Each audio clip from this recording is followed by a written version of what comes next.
नमस्कार। आज मैं फिर आपके सामने अपराध की एक और घटना लेकर आया हूँ। आज के अपराध की घटना शुरू करने से पहले मैं आप सबका धन्यवाद करता हूँ। मैंने बताया था कि मैं भोपाल जा रहा हूँ और इस बीच में रिपीटेड एपिसोड्स हमने डाले अमरमणि वाले। आप लोगों ने उसे बर्दाश्त किया, लेकिन अच्छी बात ये हुई कि मैं भोपाल गया था, आपको बता के गया था और बहुत से लोगों ने मुझसे फ़ोन से संपर्क किया। और भाई प्रकाश कैथवास जो बहुत पुराने श्रोता हैं, सुधी श्रोता हैं, पुराने सब्सक्राइबर हैं, किस्सा गोई परिवार के बहुत ही सीनियर मेंबर हैं, वो मिलने भी आए थे अपने मित्रों के साथ उनकी फ़ोटोग्राफ मैं आज कम्युनिटी में पोस्ट करूँगा। उन्होंने एक मुझे बहुत ही अच्छी किताब भी भेंट की वहाँ पर। बहुत अच्छा लगा। सुदूर मध्य प्रदेश की राजधानी में अपनों से मिलना, किस्सा गोई परिवार के लोगों से मिलना। एक बात और मैं कमेंट्स में पढ़ रहा था कि साहब आपने वादा किया था कि किताब ऑपरेशन बजूका जब मिलेगी तो जिसको सबसे पहले मिलेगी या जो सबसे पहले उस किताब के साथ अपनी फ़ोटोग्राफ भेजेगा, मैं उसके नाम का जिक्र करूँगा। तो 2-3 दिन मैं था नहीं और अभी मैंने अपनी मेल्स और व्हाट्सएप सबको बहुत कायदे से, सलीके से, क्योंकि 11 तारीख को ही सृष्टि पब्लिकेशन वालों ने इसको रिलीज़ किया है, तो 11 और 11 के बाद की पूरी मेल्स और देखने के बाद श्री वेद पचौरी साहब ने 11 को ही 7:30 बजे किताब के साथ अपनी तस्वीर मेल की थी। 7:30 पर ये मेल मेरे मेल पे प्राप्त हुई थी। तो भाई वेद पचौरी हमारे ऐसे पहले श्रोता हैं जिनको सबसे पहले मिल गई। ये तो खैर अमेज़न वालों का है, कैसे उन्होंने डिलीवर किया होगा। सबसे पहले मिली और मिलते ही उन्होंने पोस्ट किया। मैं उनकी फ़ोटोग्राफ कम्युनिटी में लगाऊंगा। अच्छा, संख्या बहुत ज़्यादा है तो मैं 11, 12, 13 और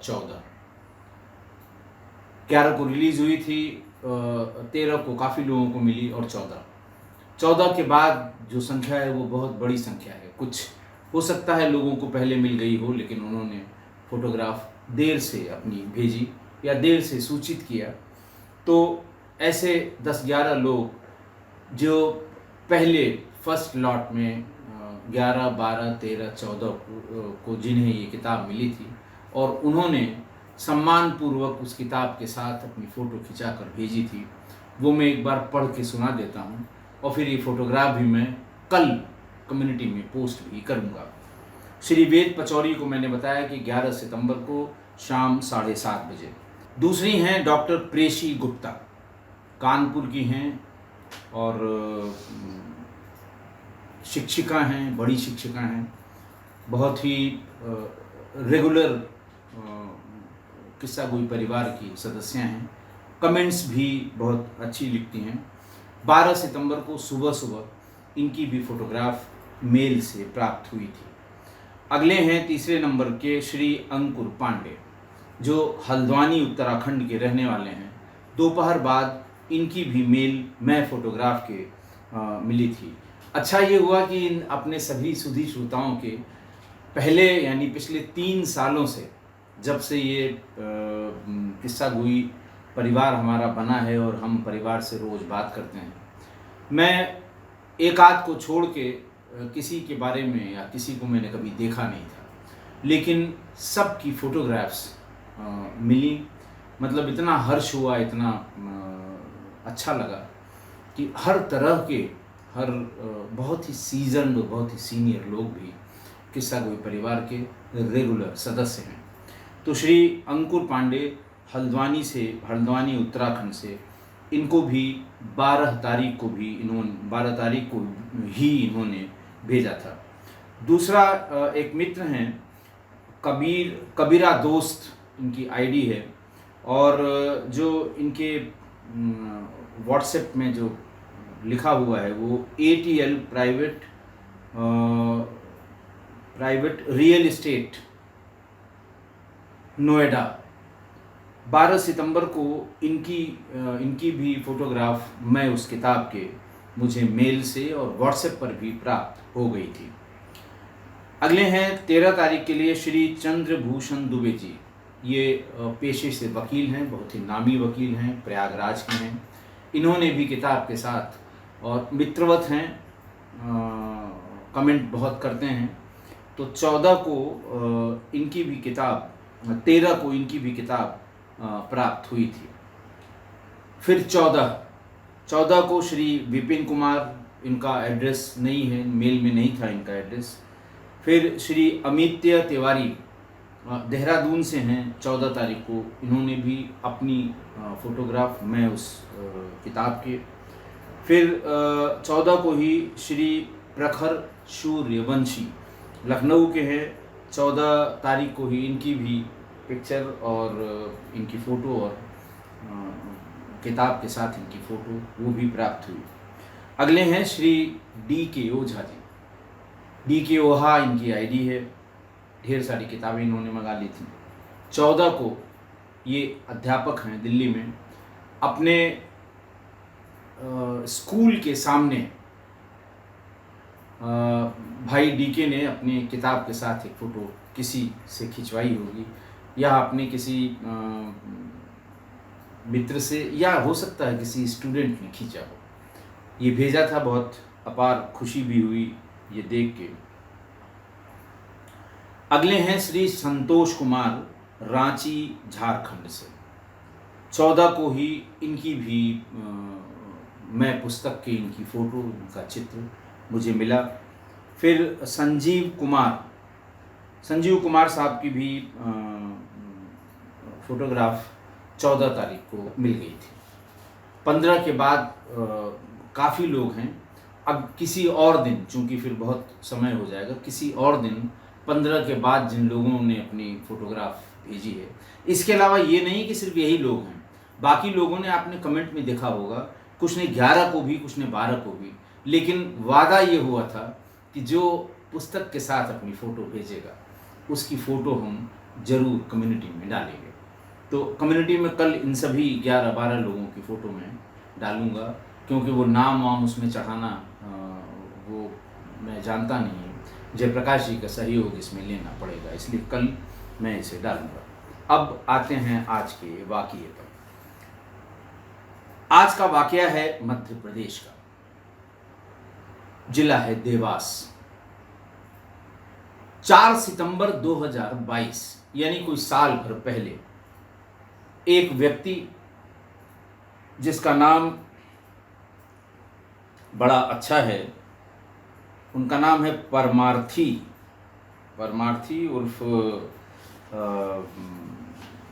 उर्फ बबलू, का पूरा नाम मैं बता दूं आपको, श्री नरसिंह दास परमार्थी उर्फ बबलू। परमार्थी आप समझ रहे हैं, शाब्दिक कथा आप जान रहे हैं। तो ये परमार्थी जी अपनी एक महिला की बॉडी को हाथ में लिए हुए भागे भागे अस्पताल के भीतर दाखिल हुए। डॉक्टर साहब से कहा कि डॉक्टर साहब इसकी अचानक तबीयत बहुत ख़राब हो गई, देखें क्या हुआ है। खैर डॉक्टर साहब ने देखा और बताया कि ये ब्रॉड डेड है। और फिर पति होने का जो सब शगल होता है कि साहब वो पोस्टमार्टम करने की क्या ज़रूरत है और फलाना है ढिकाना है, मैं ले जा रहा हूँ। लेकिन पुलिस को इन्फॉर्म किया और पुलिस आई, पंचनामा हुआ, पोस्टमार्टम के लिए बॉडी भेज दी गई। जब रात में पोस्टमार्टम रिपोर्ट आई तो कॉज ऑफ डेथ स्ट्रेंगुलेशन आया। पुलिस के भी कान खड़े हुए। परमार्थी जी को थाने पर बुलाया गया। ये कौन सा परमार्थ आपने कर दिया, आप बताइए पूरी बात क्या थी। तो खैर थोड़ी देर तक उन्होंने रजिस्टर किया, कोई भी रजिस्टर करेगा। अपराधी इतनी जल्दी क्यों बताएगा कि साहब मैंने क्या किया क्या नहीं किया, कैसे हुआ क्यों हुआ, कुछ नहीं बताता। वो तो यही कहता साहब मुझे पता नहीं, मुझे तो फलां ने फ़ोन किया कि ऐसा हो गया है लिहाजा मैं भाग के गया और लेके अस्पताल आ गया। बहरहाल थोड़ी देर बाद सारी चीजें क्लियर हो गई। पता ये लगा कि परमार्थी जी, श्री नरसिंह दास परमार्थी नाम है इनका, नरसिंह दास परमार्थी। इस परमार्थी का केदारेश्वर मेडिकल स्टोर है, बड़ा मेडिकल स्टोर है, ये उसका मालिक है। इसकी उम्र कोई 33 वर्ष है। इसकी शादी 14 साल पहले नीलम, जिनकी उम्र 30 वर्ष है, इनसे हुई थी और इनसे परमार्थी से इसके नीलम के 3 बच्चे भी हैं। सब कुछ नॉर्मल था।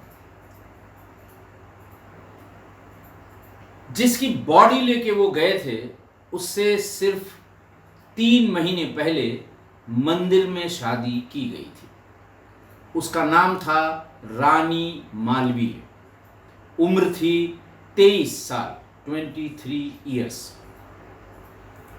वो सीहोर जिले के, मध्य प्रदेश के सीहोर जिले के बरछापुरा गांव की रहने वाली थी और वो सीहोर से देवास आई पढ़ने के लिए। घर वालों को बताकर कुछ पैसे लेकर वो पढ़ने के लिए आई। यहाँ उसने एक माता टेकरी के पास एक कमरा किराए पर लिया, लेकिन जो घर से पैसा आता था वो पूरा नहीं बैठता था। कॉलेज में एडमिशन के बाद जो कुछ भी पॉकेट मनी उसकी बचती थी उससे पूरे उसके खर्चे नहीं संभल रहे थे। लिहाजा एक दूसरे से बात करते करते ये टकरा गई नरसिंह दास परमार्थी से, जो मेडिकल स्टोर पर अपना स्टोर चलाते थे। उन्होंने कहा अच्छा ठीक है, दिन में तुम कॉलेज जाती हो, एडमिशन हुआ है तुम्हारा, पढ़ती हो, तुम शाम के समय से और मेडिकल स्टोर बंद होने तक 11 बजे तक, मेडिकल स्टोर को बंद करने की सामान्य जो बंदी का समय है उससे छूट रहती है, तो लिहाजा 11 बजे तक तुम इस पे जॉब करो, हम तुम्हें इतना पैसा देंगे। बात ये पसंद आ गई। रानी मालवीय ने उनके यहाँ काम करना शुरू किया। साल भर कॉलेज से आने के बाद 2, 3, 4 बजे जब भी वो लौटती थी, टाइम फिक्स हो गया उससे लेके और रात में 9 बजे तक वो मेडिकल स्टोर पर काम करने लगी।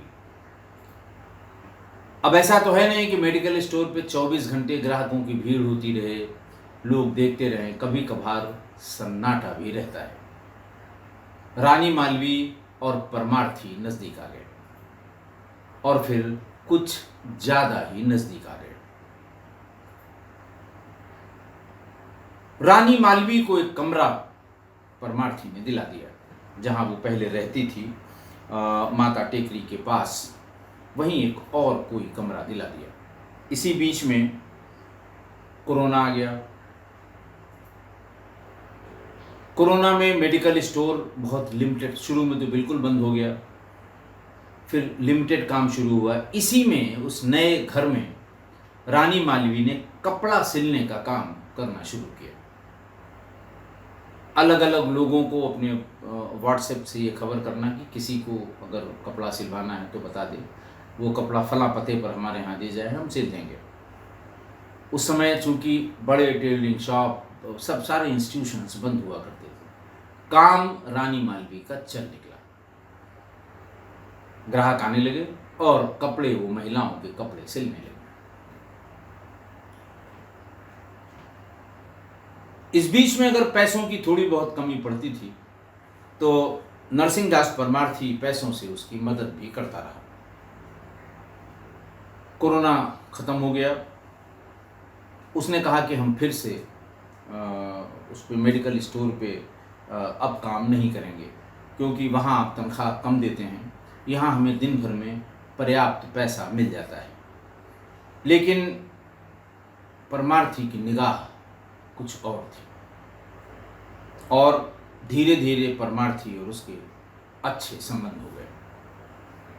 एक दिन रानी मालवीय ने जिद पकड़ ली कि ऐसे काम नहीं चलेगा, तुम्हें शादी करनी ही पड़ेगी और अगर शादी नहीं करते हो तो ये बात कि हमारे तुम्हारे कैसे संबंध है मैं तुम्हारी पत्नी को बता दूंगी, नीलम को।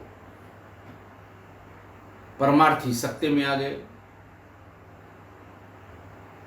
देवास शहर से बाहर के एक मंदिर में, और उसने ये कहा कि ऐसा नहीं कि हम तुम चलेंगे और बरमाला डाल देंगे और एक सर्टिफिकेट लेके चले आएंगे, ऐसा नहीं है। तुम्हारे दोस्त भी मौजूद रहेंगे। मैं ये नहीं कहती कि तुम अपनी पत्नी को और घर वालों को बुलाओ, लेकिन धूमधाम से शादी हो, अच्छा खाने का इंतजाम हो। परमार्थी ने बहरहाल 4-6-10 दोस्त, 4-6 वहाँ मंदिर के जो हमेशा लोग रहते हैं पहले बता के कि भाई भंडारा है, तो लोग अपने आप मंदिरों में भंडारी के पता होते ही आ जाते हैं। और वहाँ शादी की। शादी करने के बाद 10-20-50 लोगों का भोजन भी करा दिया। एक साथ वो रहने लगे। लेकिन रानी का मन जो कह सकते हैं, चूंकि बहुत महत्वाकांक्षी थी, घर से आई ही थी देवास से, वो सीहोर से देवास, कि यहाँ हम पढ़ेंगे और पढ़ के फिर पैसा कमाएंगे और फिर ये करेंगे वो करेंगे। उसने कहा कि भाई तुमने शादी कर ली, तुम्हारे नाम का सिंदूर मैं मांग में पहनती हूँ, और मैं ऐसे एक कमरे में अलग थलग रहती हूँ, ये ठीक नहीं है, मैं तुम्हारे घर में रहूँगी। फिर परमार्थी अपना इधर उधर की बातें करने लगे, टाल मटोल। एक दिन वो उसने कहा तुम ऐसे नहीं मानोगे, उसके घर पहुँच गई। परमार्थी के घर दरवाज़ा खुलते ही पत्नी बाहर निकली। आप कौन? तो उन्होंने बताया कि मैं परमार्थी की पत्नी हूँ, मेरा नाम रानी मालवीय है, और मेरी उनकी शादी फलां तारीख को हुई थी, और ये मोबाइल में हमारी उनकी शादी की फोटोग्राफियाँ, इतने लोगों ने इस शादी में भाग लिया था। नीलम के काटो तो खून नहीं। और उसने फौरन जो रिफ्लेक्स एक्शन होता है उसे धक्का दिया और कहा खबरदार अगर दरवाजे के भीतर आ गई, मार के हाथ पैर तोड़ दूंगी। धक्का देके उसे वहाँ भगा दिया। आसपास की और महिलाएं आ गईं, लोगों को भी पता लग गया कि ये उसकी दूसरी बीवी है। बहरहाल सब ने मिलकर उसको घर के बाहर से ही खदेड़ दिया। फोन करके परमार्थी को बुलाया और बताया कि ये क्या तमाशा है, ये तुम क्या कर रहे हो, किससे तुमने शादी कर ली, कौन है ये, सड़क से उठा के लाए। जो पत्नी असामान्य रूप से तमाम शब्दों का प्रयोग करती हैं, यहाँ इस किस्सा गोई परिवार के बीच में शब्दों का प्रयोग करना उचित नहीं है, लेकिन समझ सब लोग गए होंगे कि महिलाओं ने किन किन शब्दों का प्रयोग रानी मालवीय के लिए किया होगा। बहरहाल परमार्थी के पास कोई शब्द नहीं थे, या उनके मुंह से शब्द फूट नहीं रहे थे। वो चुपचाप सुनते रहे, धक्का भी खाते रहे। उन्होंने कहा मैं सब ठीक कर दूंगा और फिर मैं बताता हूँ, इत्मीनान से बैठो, भीड़ हटने दो, लोगों को भगाओ। इस तरह की बात वो करते रहे, लेकिन ये कलह रोज की रोज बढ़ने लगी। अच्छा, एक और तीसरा किरदार इसमें आया। तीसरा किरदार आया, उसका नाम था रितु गौड़। शादीशुदा महिला थी, उम्र थी 30 साल, 7 साल की एक बेटी भी थी, और वो एक ज्वेलरी शॉप में काम करती थी। इसी ज्वेलरी शॉप से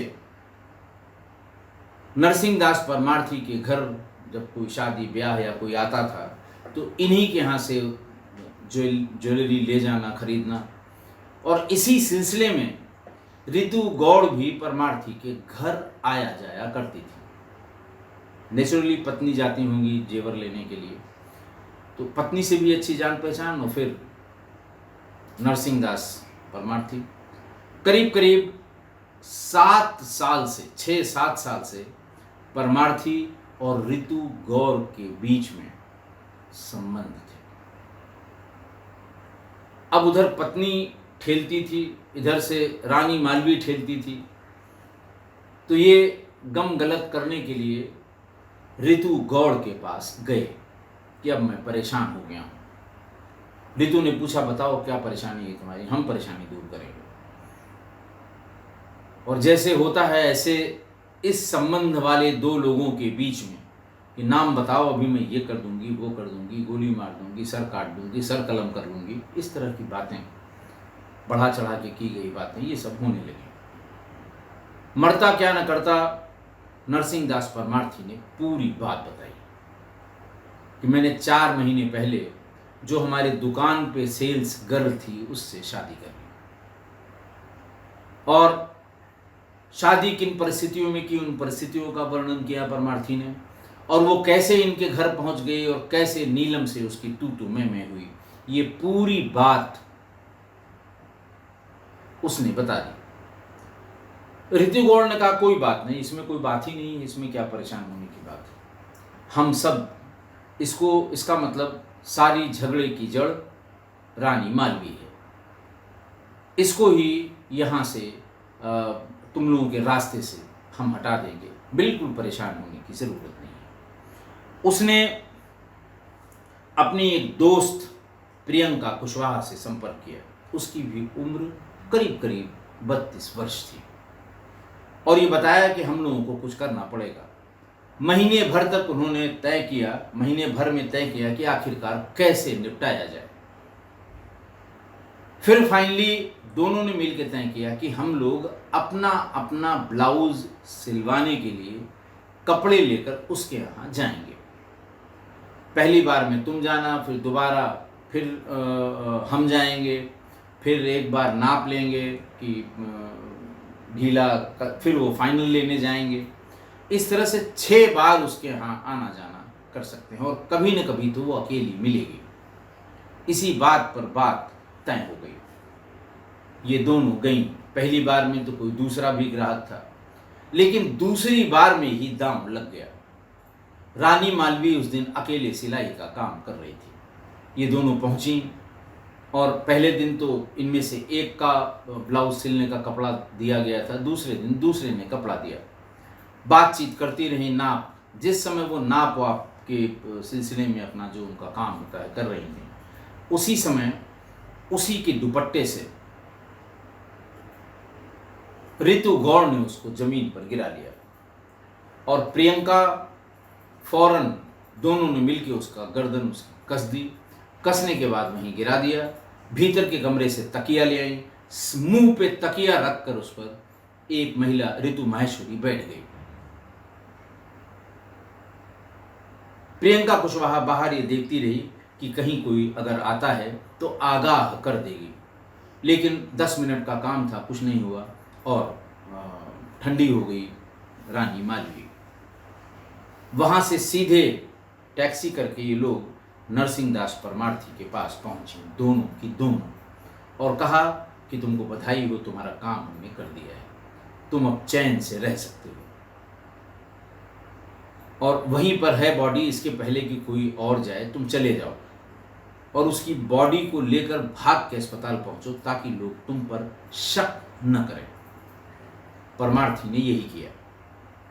रानी के घर गया, हिला डुला के देखा, जब इत्मीनान हो गया कि मर गई है तो चिल्लाते हुए उसकी बॉडी को लेकर निकला। टेम्पो पे बैठ के डिस्ट्रिक्ट हॉस्पिटल पहुंचा, बताया कि इसकी कुछ तबीयत गड़बड़ हो गई है। डॉक्टर्स ने भी ये मान की कुछ तबीयत गड़बड़ है, चेक किया तो वो ब्रॉड डेड थी, यानी मृत हो चुकी थी। उसने कहा कि साहब अब मर गई है, आपने जो कुछ भी ये लिखा है अर्चा पर्चा ये दे दीजिए, हम ले जाते हैं, इसका अंतिम संस्कार करेंगे। डॉक्टर्स ने कहा कि नो, हम इसे ले नहीं जाने देंगे, हम पुलिस को इन्फॉर्म करेंगे, बिना पोस्टमार्टम के ये यहाँ से आप बॉडी नहीं ले जा सकते। पुलिस बुलाई गई, पंचनामा हुआ, पोस्टमार्टम के लिए बॉडी भेज दी गई। डॉक्टर्स ने चूंकि उसका एक्सटर्नल एग्जामिनेशन किया था, उन्हें प्राइमा फेसी ही लग गया कि इसमें कुछ गड़बड़ है। पोस्टमार्टम के बाद रात में जब वो पोस्टमार्टम रिपोर्ट आई तो जो गड़बड़ थी वो पता लग गई। ये पूरी बात नरेट की फिर परमार्थी ने। तो परमार्थी और ऋतु गौर और प्रियंका, इन तीनों को पुलिस ने गिरफ्तार कर लिया। तकिया और दुपट्टा भी उसका बरामद हो गया। जिन तकिया से उसने दम घुटा था और जिस दुपट्टे से उसका गला कसा था वो सब वो सब बरामद हो गया। देवास में इनके घर पर खबर की कि देवास पे नहीं, वहाँ जहाँ की ये रहने वाली है, सीहोर की, जहाँ से 4 साल पहले ये पढ़ने के लिए यहाँ आई थी, रानी मालवी। घर पे खबर की, घर वाले आए। घर वालों ने कहा साहब हम तो जब भी बात करते थे या तो ये कॉलेज की बात करती थी कि साहब ये क्लास है वो क्लास है, या घर की कि हम पढ़ाई कर रहे हैं और बहुत जल्दी हम यहाँ से पास आउट हो जाएंगे और फिर ये करेंगे, कंपटीशन देंगे और ये वाला कंपटीशन वो वाला, इसी तरह के। हमें इस बात का जरा सा भी हम लोगों को भान नहीं है किसने कहीं नौकरी की थी, किसके यहाँ नौकरी की थी, कुछ भी पता नहीं है। और कब शादी कर ली, किससे शादी कर ली, इसकी भी जानकारी हम लोगों को नहीं है। बहरहाल एसआई पवन यादव ने, जिसने शुरुआती पूछताछ की थी, उन्होंने प्रेस को ब्रीफ किया और बताया कि नरसिंह दास परमार थी, जिसकी उम्र 33 साल है, वो हेबतराव मार्ग का तगारा बाखल का रहने वाला है और देवास की रहने वाली ऋतु गौर से 7 साल से, जिसकी उम्र 30 साल है, उसका अफेयर था। बबलू ने यानी परमार्थी की दूसरी पत्नी रानी मालवी को रास्ते से हटाने के लिए प्रियंका कुशवाहा और ऋतु गौर ने मिलकर प्लान किया था और उन्हीं लोगों ने दुपट्टे से गला घोंट के और उसकी हत्या कर दी। फ़ौरन बबलू के यहाँ जाकर बबलू को बताया कि ऐसे ऐसे हमने हत्या कर दी है और तुम जाके उसे डॉक्टर के यहाँ ले जाओ ताकि पुलिस तुम पर कभी शक न करे। इन तीनों को गिरफ्तार करके पुलिस ने जेल भेज दिया है। आज की घटना देखिए, 3 कैरेक्टर हुए आज की घटना में। नरसिंह दास परमार्थी उर्फ बबलू, उम्र 33 वर्ष, उनकी पत्नी जिनसे 14 साल पहले विवाह हुआ, जिससे 3 बच्चे हैं, जिसका नाम नीलम है। दूसरी रानी मालवी। रानी मालवी 4 वर्ष पहले सीहोर से आई, कॉलेज में एडमिशन लिया, माता टेकरी के पास एक छोटा सा पढ़ने वाला जो जहाँ बच्चे पढ़ते हैं कमरा लिया, लेकिन थोड़ी सी शान शौकत वाली लड़की, उसका खर्च पूरा नहीं हो रहा था। किसी तरह से वो केदारेश्वर के मेडिकल स्टोर संचालक नरसिंह दास परमार्थी से मिल गई और उनके उस मेडिकल स्टोर में इसने बतौर सेल्स गर्ल काम करना शुरू किया। धीरे धीरे नज़दीकी हो गई। नज़दीकी होने के बाद फिर इसने कहा कि अब तो सब हो गया, शादी करना बहुत ज़रूरी है, वरना तुम्हारी पत्नी को मैं सब बता दूंगी। तो उस समय तो इनको बड़ा अच्छा लग रहा था, लेकिन जब ये आया कि पत्नी को पता लगेगा, सब रिश्तेदारों को पता लगेगा, फ़ौरन मंदिर में भाग के शादी कर ली। शादी करने के बाद उसने फिर कहा कि अच्छा, हम तुम्हारी पत्नी, हम ऐसे मारे मारे एक कमरे में रहेंगे, मैं तो तुम्हारे घर में रहूँगी। शादी हुई है, बाकायदे फेरे पड़े हैं, मंदिर में शादी हुई है, सर्टिफिकेट मेरे पास है, तुम मना नहीं कर सकते। परमार्थी तो एक चुप, 1000 चुप, क्योंकि नाम परमार्थी था, जीवन उसका पूरा स्वार्थी था। परमार्थी ने सिर्फ स्वार्थ के चक्कर में अपने जीवन को खुद ही गड्ढमड्ढ कर लिया था। मतलब सोचिए, 14 वर्ष का वैवाहिक जीवन, 3 बच्चे, लेकिन वो मुंह मारने की आदत से बाज नहीं आ रहे थे। 7 साल से ऋतु गौर से भी इनकी वही चोंच लड़ाने की जो आदतें होती हैं कुछ लोगों की, वहाँ भी मुंह मार रहे थे। लेकिन उससे शादीवादी का चक्कर इसलिए नहीं था कि वो शादीशुदा थी, बच्चे थे, सेल्फ डिपेंडेंट थी, इनकी बहुत ज़रूरत नहीं थी। बस वही चोंच लड़ाना जो निर्बाध गति से चल रहा था, जैसे बिना का गीत माला में कभी इस पादान पर, कभी उस पादान पर, कभी इस पादान पर, कभी बीच की हो, कभी नीचे की पादान पर, इस तरह से ये चोंच लड़ाने का काम दोनों लोगों के बीच चल रहा था। तीसरी वाली की लेटेस्ट एंट्री थी पूरे सिनेरियो में। कम उम्र की थी, बेहद महत्वाकांक्षी थी। जैसे ही देखा कि परमार्थी दोने में प्रसाद की तरह प्यार बांट रहे हैं, तो उसे भी देवास में रहने के लिए जगह चाहिए थी और खर्च करने के लिए पैसे चाहिए थे। उसे पत्नी का भी पता लग गया और उसको ऋतु गर्ग का भी पता लग गया। तो उसने देखा कि पैसे की कोई कमी नहीं है, इनको बड़ा मेडिकल स्टोर संचालित करते हैं, रोज को कितना पैसा आता है, कितने लोग आते हैं, सब पे उसकी नज़र थी। सेल्स गर्ल थी, कोई इससे छिपा हुआ नहीं था। उसने साल भर उनके मेडिकल स्टोर पर काम किया और तब तक वो इनकी कमजोरी को, कमज़ोर नस को पकड़ चुकी थी। पहले तो इनको लक्ष्मण रेखा पार करने दी कि पार कर लो बच्चा, लक्ष्मण रेखा पार करने दी और उसके बाद उसे ले हुए। जब उसने अपने बुने हुए जाल में अच्छी तरह फंसा लिया तो ब्लैकमेल शुरू कर दिया कि शादी करो वरना पत्नी को पूरी बात बता दूंगी। मरता क्या न करता, ये भागा परमार्थी दूर के किसी मंदिर में जहाँ रिश्तेदारों का आवागमन न हो, वहाँ पर शादी कर ली। फिर वो जिद कि भाई मैं तुम्हारी पत्नी हूँ, मैं क्यों मारी मारी हूँ, मैं भी उसी घर में रहूँगी। बस यही वो पॉइंट था, यही वो समय था जब घर का कलह शुरू हो गया। तो खैर घर पे पहुंच गई तो जो नीलम ने किया वो कोई भी पत्नी करेगी। खुलेआम ये कौन बर्दाश्त करेगा कि एक महिला आके कहती है कि देखो ये मेरा पति है, ये उसके नाम का सिंदूर मेरे मांग पे है, मैं घर में रहूँगी, कौन बर्दाश्त करेगा। खैर मार के उसने भगा दिया, क्योंकि परमार्थी न इधर से बोल सकता था न उधर से बोल सकता था। उसकी जो उसकी हालत थी वो कहावतानुसार धोबी का कुत्ता न घर का न घाट का। मुहावरा है, ये कहावत है, इसलिए मैं कह रहा हूँ कि इस स्थिति पर एकदम सटीक बैठता है। एक हमारे मित्र हैं निर्भय नारायण पांडे जी, हम लोगों के साथ उन्होंने BSc MSc किया था, पूर्वांचल के रहने वाले हैं, बहुत अच्छी भोजपुरी बोलते हैं। ठीक ऐसी सिचुएशन के लिए वो अक्सर एक भोजपुरी की कहावत का इस्तेमाल करते थे, पलिहरे का बानर। अब इसके एग्जैक्ट डिटेल्स क्या हैं मुझे बहुत, लेकिन इस तरह की जिसकी लड़कों में आपस में भी इस तरह की सिचुएशन हुआ करती थी कि इधर भी मुँह मार रहे हैं, उधर भी मुँह मार रहे हैं, यहाँ भी जा रहे हैं, वहाँ भी जा रहे हैं। ऐसे लोगों के लिए निर्भय भाई इसी मुहावरे का जिक्र किया करते थे। अब देखिए एक चलन सा चल गया है लड़कियों को सेल्स गर्ल रखना।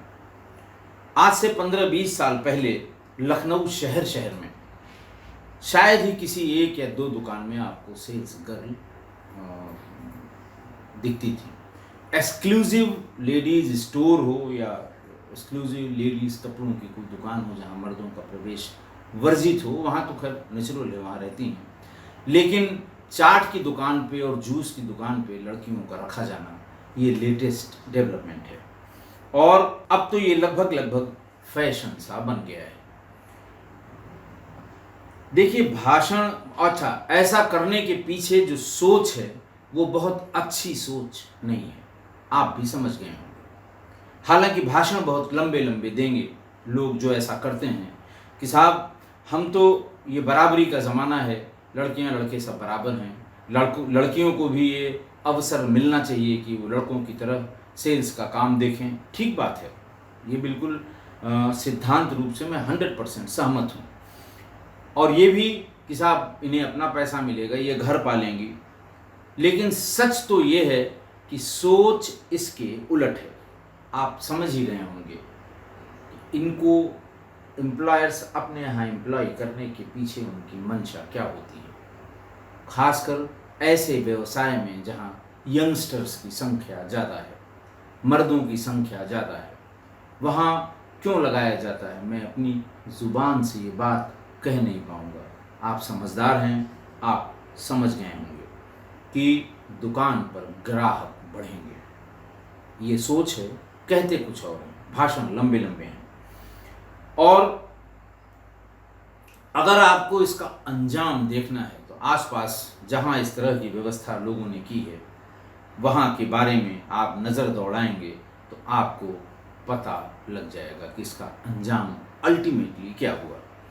इसीलिए मैं कहूँगा कि ठीक है, ज़माना बदल रहा है, लड़कियों को भी मौका मिलना चाहिए, उनको भी एम्प्लॉयमेंट की ज़रूरत है, वो भी घर से निकल रही हैं, अच्छा पढ़ रही हैं, उच्च शिक्षा के लिए जा रही हैं। लेकिन जब आप उन्हें सेल्स गर्ल रखें तो सोच समझकर, दिमाग का इस्तेमाल करके तब ऐसा करें, दिल का इस्तेमाल करके नहीं, वरना आप समझ ही रहे हैं क्या होगा। और आशा है कि आप मेरी इस बात से सहमत होंगे। आज के लिए इतना ही। बहुत बहुत धन्यवाद।